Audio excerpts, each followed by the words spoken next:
Bom, pessoal, eu vou tentar explicar a parte teórica de equilíbrio, tá? Que essa folhinha aí que vocês estão vendo, tá? Que eu passei na última aula de físico-química. Eu mandei um vídeo também, uma videoaula, não sei se todo mundo conseguiu entender o que o professor fala, mas eu vou tentar explicar de novo aqui e vou tentar fazer alguns exercícios. Não sei se dá tempo de fazer tudo hoje, mas entre hoje e amanhã a gente vê isso aí, tá? Então, equilíbrio químico, como a gente viu lá no comecinho, é quando uma reação química, ela acontece nos dois sentidos. Então, toda vez que a gente for falar em equilíbrio,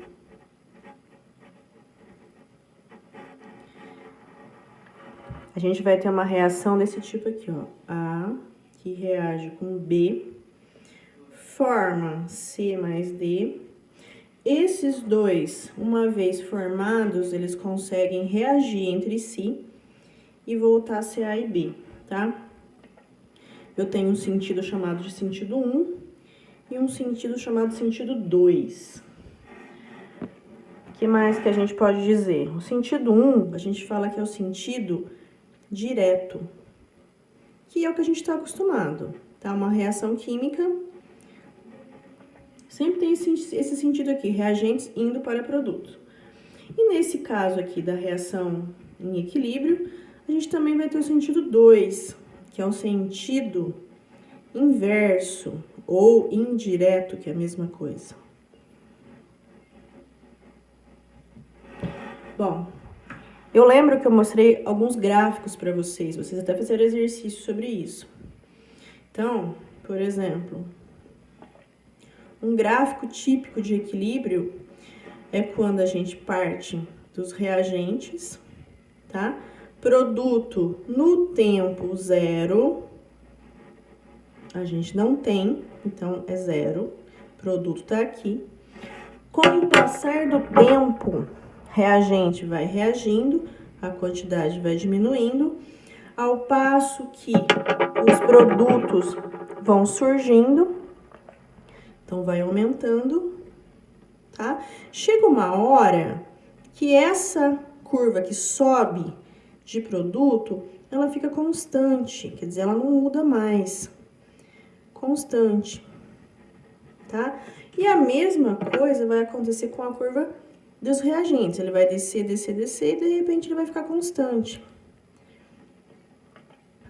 Quando a gente chega nessa parte que vai ficar constante, significa que chegou no equilíbrio. Ou seja, a quantidade de reagente produto permanece constante, tá? Houve uma mudança no começo, os reagentes reagiram, né? Por isso que foi diminuindo e por isso que os produtos foram formados e a quantidade foi aumentando. Lembrando que esse eixo aqui é da concentração. Concentração mol por litro. Bom, a gente fala que essa reação aqui chegou no equilíbrio a partir do momento que as curvas, elas chegam numa hora que ela fica constante, tá? Então, mais ou menos por aqui, a gente pode falar que aconteceu o equilíbrio dessa reação. Certo? Então, a gente chama de tempo de equilíbrio, que a partir daqui, nada muda, tá? A velocidade, que a gente chama de V1, que é a velocidade do sentido 1, vai ser igual à velocidade 2, que é a velocidade do sentido 2, tá? Bom, isso aqui é uma reação em equilíbrio, a representação de uma reação em equilíbrio. O que a gente tá vendo, né, que eu vou explicar hoje, é que uma vez a reação atingido esse equilíbrio aqui, ó, nunca mais vai mudar, quer dizer, não dá para mudar essa condição de equilíbrio que a reação alcançou? Sim, a gente consegue mudar sim, tá? Por isso que existe esse conteúdo chamado deslocamento do equilíbrio. Então, a gente vai entender o seguinte, ó. A partir do momento que uma reação química, ela aconteceu, chegou no equilíbrio, porque assim, ó, vamos começar do começo. Por que eu faço uma reação química? Ah, eu faço porque eu quero o produto. Se eu não quisesse o produto, eu não ia fazer uma reação. Certo? Você faz uma reação para obter o produto. Só que não adianta você fazer uma reação que o seu produto vai ser obtido com um rendimento pequeno, um rendimento baixo. Isso não convém falando de, por exemplo, um processo industrial. A gente quer fazer uma reação, quer que essa reação não seja tão complicada e principalmente que os produtos tenham um rendimento adequado, tá? Um rendimento bom, suficiente para todo o gasto, vamos dizer assim, do processo, tá? Então, se de repente você faz uma reação química, chega numa situação dessa, mas o rendimento, a porcentagem do seu rendimento é pequena, você vai fazer o quê? Você vai desistir da reação? Simplesmente desistir e falar, não dá certo? Não, dá para tentar. Dá para tentar fazer o quê? Fazer o deslocamento dessa reação. E o intuito, então, qual que é o intuito de você estudar o deslocamento do equilíbrio? E aumentar o rendimento do processo, certo? É para isso que a gente faz esse tipo de estudo, para você, se de repente você está fazendo uma reação química e essa reação, ela é uma reação em equilíbrio, tá? E você precisa do produto, mas seu rendimento é baixo, opa, vamos tentar mexer nas variáveis do sistema e deslocar o equilíbrio de forma que o rendimento aumente. Essa é que é a intenção de estudar o deslocamento de equilíbrio, tá?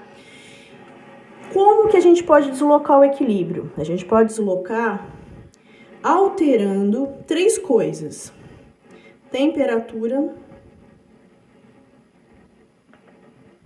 tá? A gente sabe que a temperatura influencia demais qualquer reação química. A gente pode alterar pressão do sistema. Aqui a pressão ela só vai valer se o sistema tiver gás, tá? Se tiver um gás, pelo menos, vale a pena tentar mexer na pressão. E a outra coisa é a concentração. Essa concentração aqui a gente vai ter que estudar que tipo de concentração que eu posso alterar para conseguir um rendimento maior, tá? Então, são esses 3 fatores aqui que a gente vai estudar e ver, tá? Como que a gente pode mexer neles, nos três ao mesmo tempo, ou em um ou em 2, tá? Dependendo da reação, para tentar melhorar o rendimento.